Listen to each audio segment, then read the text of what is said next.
ಆತ್ಮಾವಲೋಕನ ಸಮಸ್ತ ಪ್ರೇಕ್ಷಕರ ವೃಂದದವರಿಗೆ ಶ್ರೀಹರಿ ಮಾಡುವ ಸ್ವಾಗತ ಸುಸ್ವಾಗತ.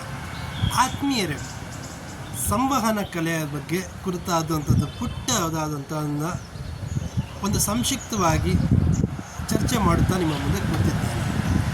ಅಂತಂದರೆ ನಮ್ಮ ಸಮಾಜದಲ್ಲಿ ಸಣ್ಣ ಪುಟ್ಟ ಗಲಭೆಯಿಂದ ಹಿಡಿದು ದೊಡ್ಡ ದೊಡ್ಡ ಗಲಭೆಗಳು, ದೊಡ್ಡ ದೊಡ್ಡ ದೊಂಬಿಗಳು ಈ ರೀತಿ ಆಗೋದಕ್ಕೆ ಕಾರಣ ಏನು ಅನ್ನೋದನ್ನು ಕೂಲಂಕಷವಾಗಿ ಬಹಳ ತಾಳ್ಮೆಯಿಂದ ಇಣಿಕಿ ನೋಡ್ತಾ ಹೋದಂತೆ ನಮಗೆ ಗೊತ್ತಾಗೋದು, ಯಾರೋ ಒಬ್ಬರು ಮಾತನಾಡಿರ್ತಾರೆ, ಆ ಮಾತನ್ನು ಅರ್ಥೈಸಿಕೊಳ್ಳೋದು ಬೇರೆಯಾಗಿ ತಿರುಚಿ ಅದು ಕಿವಿಯಿಂದ ಬಾಯಿಗೆ ಹೋದಾಗ ಈ ರೀತಿಯಾದಂಥ ಒಂದು ಗಲಭೆ ಸೃಷ್ಟಿಯಾಗೋದನ್ನು ನಾವು ಪ್ರತಿನಿತ್ಯ ಸಮಾಜದಲ್ಲಿ ನೋಡ್ಬೋದು.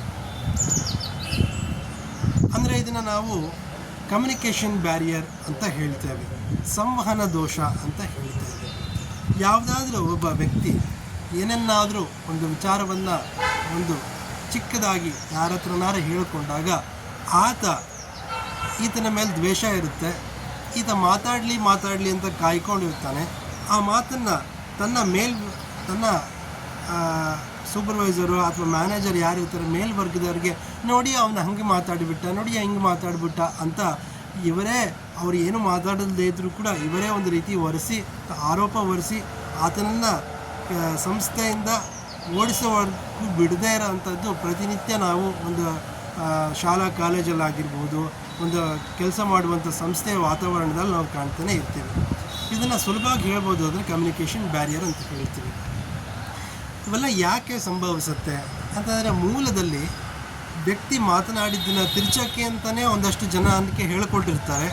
ಅವ್ರು ಏನು ಮಾತನಾಡಿದ್ರು ಕೂಡ ನೀವು ತಿರ್ಚಿ ಅದನ್ನು ಸ್ಪ್ರೆಡ್ ಮಾಡೋಕ್ಕೆ ಅಂತಲೇ ಒಂದಷ್ಟು ಟ್ರೋಲ್ ಮಾಡೋಕ್ಕೆ ಒಂದಷ್ಟು ಜನ ಇವತ್ತಿನ ಕಾಲದಲ್ಲಿ ಇದ್ದಾರೆ. ಟ್ರೋಲ್ ಮಾಡಿ ಕೊನೆಗೆ ಕಂಪ್ನಿ ಮಾಲೀಕನಿಗೆ ಏನು ಸುದ್ದುತ್ತೆ ಅಂತಂದರೆ ಅವ ಸರಿ ಇಲ್ಲ ಅನ್ನೋದು ಸುದ್ದಿ ಮುಟ್ಟಿಸೋಕ್ಕೆ ಇವರೆಲ್ಲ ಇರ್ತಾರೆ. ಅಂದರೆ ಇವರ ಬೇಳೆಕಾಳನ್ನು ಬೇಯಿಸ್ಕೊಳ್ಳೋಕ್ಕೆ ಯಾರನ್ನಾರ ಒಬ್ಬನ ಬಲಿಪಶು ಮಾಡಬೇಕಲ್ಲ, ಹಾಗಾಗಿ ಬಲಿಪಶು ಮಾಡ್ತಿರ್ತಾರೆ. ಅದು ದೊಡ್ಡ ಗಲಭೆ ಅಥವಾ ಒಂದು ದೊಡ್ಡ ಗಲಾಟೆನೋ ಅಥವಾ ಒಂದು ಜಗಳಕ್ಕೆ ತಿರುಗೋದನ್ನು ನಾವು ಪ್ರತಿನಿತ್ಯ ಸಮಾಜದಲ್ಲಿ ನೋಡ್ತೇವೆ. ಇದು ಆಗಬಾರ್ದು ಅಂದರೆ ನಾವು ಏನು ಮಾಡ್ಬೋದು ಅಂದರೆ, ಇದು ಯಾವ ದೃಷ್ಟಿಕೋನದಿಂದ ನಾವು ಸರಿಪಡಿಸೋಕ್ಕೆ ಪ್ರಯತ್ನ ಪಡ್ಬೋದು.